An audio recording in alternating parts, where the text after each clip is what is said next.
Yeah, with the Institute of International Finance. Governor, thank you for your remarks. Two quick questions. The first one, what is in your view the future of risk-based capital? I mean, you alluded to your preference for standardized risk-based capital, but increasingly there are calls by some fellow members of the Federal Reserve and some other policymakers about the need of non-risk-based measures, a high leverage ratio, basically under the assumption that risk-based doesn't work, it is too complex, can be gamed. So I would be interested in your views on that. And the second one, you didn't mention the recent proposals by the Fed on foreign banking organizations here in the US. And since that is out for consultation, I'm sure you have limitations on talking about it, but on the preamble, there seems to be a justification in terms of the potential lack of cooperation and coordination with foreign supervisors if it comes to a situation of crisis of one of those institutions. Are you able to elaborate more on those concerns that would justify those measures? Okay. So first off, I should say you've just given me some news that members of the Federal Reserve have been out arguing for the leverage for a higher leverage ratio. So you should. I mean, I think there's been a lot of talk about a higher leverage ratio, and I want to put it in the context that I alluded to here, and try not to repeat a speech I gave maybe a year and a half ago. You can summarize it, though. I am going to do that. My view is that there is no single measure of capital which is adequate for a reasonably effective and efficient bank regulatory system. That, so, you know, what's the classic reason why we ended up with risk-based capital measures? It's because the use of a leverage ratio alone produced an awful lot of arbitrage whereby there was an incentive for firms to go to the riskiest composition of assets because it, you know, didn't matter whether they had a treasury or a loan to a new business in a garage somewhere with no collateral. It was thought it was risk weighted de facto the same.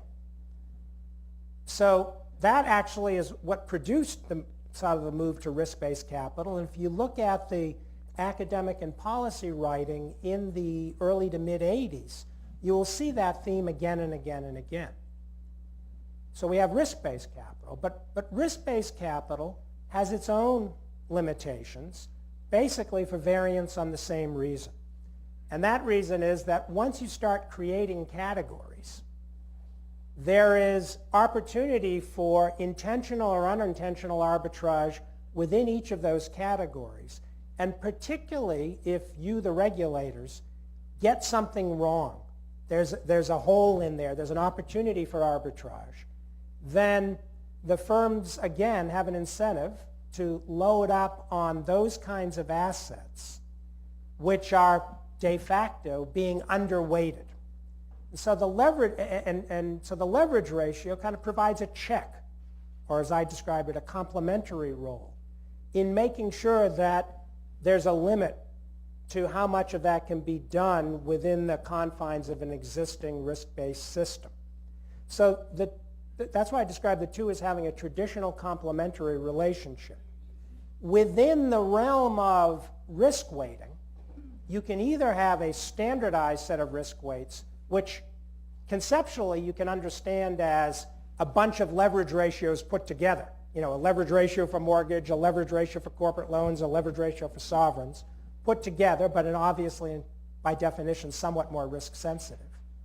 Or you can do what the Basel II exercise was all about, which is trying to generate a system that produces on an ad hoc, risk by risk, credit by credit basis, a specific risk weight.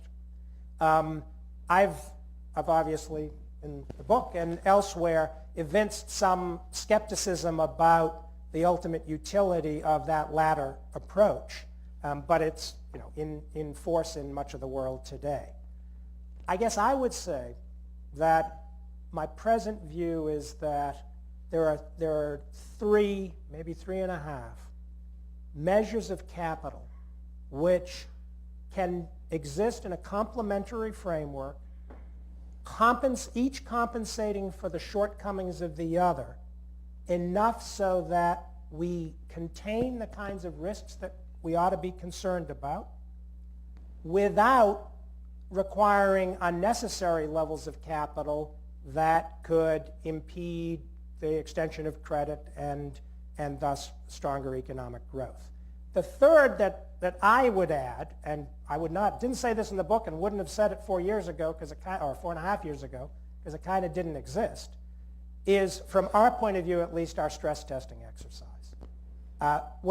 If I can put it in more conceptual terms, it would be risk-weighted, probably standardized, leverage ratio, plus something which gets substantially more granular, but is not the only thing you depend on. Now, I've become a big partisan of the stress testing approach just because of, well, I'm involved with it, maybe that's why you do, but I've seen how it evolves and I've seen its potential since we did it first in the late winter and early spring of 2009. Its forward-looking, dynamic elements are really attractive. You know, we create the adverse scenario, the severely adverse scenario, based upon what we see as tail risks every year.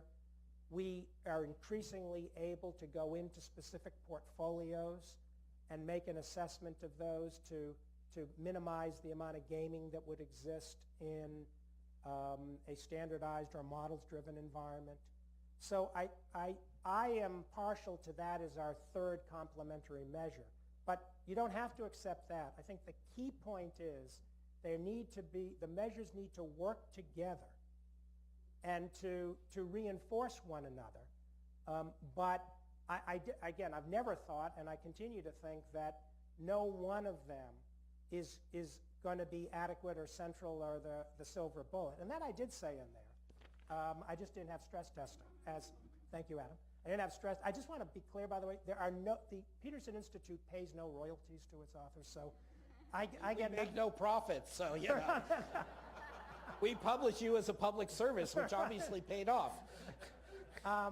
So that's what I think is key.